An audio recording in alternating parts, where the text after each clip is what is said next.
His name was Stephen Hurd. He was the governor of Georgia when the British kind of changed their battle plan in 79, 1780, then came back to the South. And they captured him, his family, and yeah, so he ended up being saved by a couple of his slaves. And so that's what this poem is about. This isn't what I have on here, so I'll just go from the top. From the depths of the Revolution came the beginning of an American dream.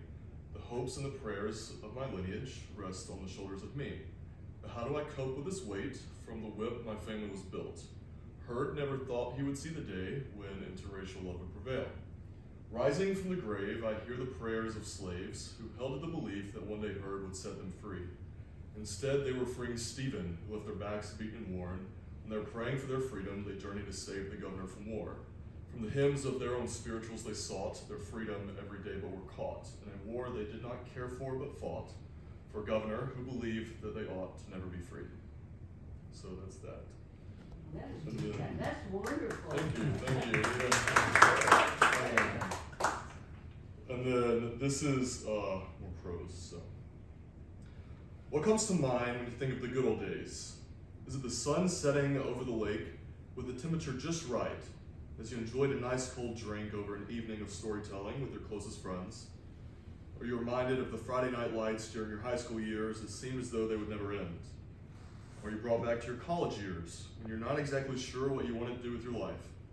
So you lit up each night as though you thought you never had to become an adult. When we think of the good old days, we're each taken back to a moment in time where everything seemed just right. The people, the happiness, the contentment, the circumstances. These memories bring us a sense of gratitude and force us to crack a smile as we reminisce on what used to be. But when you're living these memorable times, did you realize you would look back and consider those the good old days? Recently, I was talking to a good friend. He and I were sharing stories of who we were, dumb things we've done, and the lessons we have, or haven't, learned. At one point in our conversation, my buddy raised an interesting point. I wish I would have known I was living in the good old days when they were happening. Such a simple thought proved to be revolutionary. As the conversation continued, my buddy was reminded of the hunting trips with his grandfather, late night campfire stories with his high school teammates, and the first time he smoked a cigar. He fondly looked back on the fun times he had as a youngster, even though all his family could afford were turkey sandwiches for every meal. He talked about the joy of winning that state championship ring, kissing that first girl, and meeting his best friends in college. Towards the end of his reminiscing, and a night full of storytelling, he had only one regret. I simply wish I would have known. Have you ever considered that perhaps these are the times we will look back and define as the good old days? These days are oftentimes not defined by one event or one person, but by a culmination of the times that include the things and the people we love most. They're the bonfire in the backyard with your neighbors and the time you caught your first 5-pound bass. They're dinners you cook with your friends, the Bible study you go to on Tuesday evenings, and the talks with your cousins you've been meaning to call.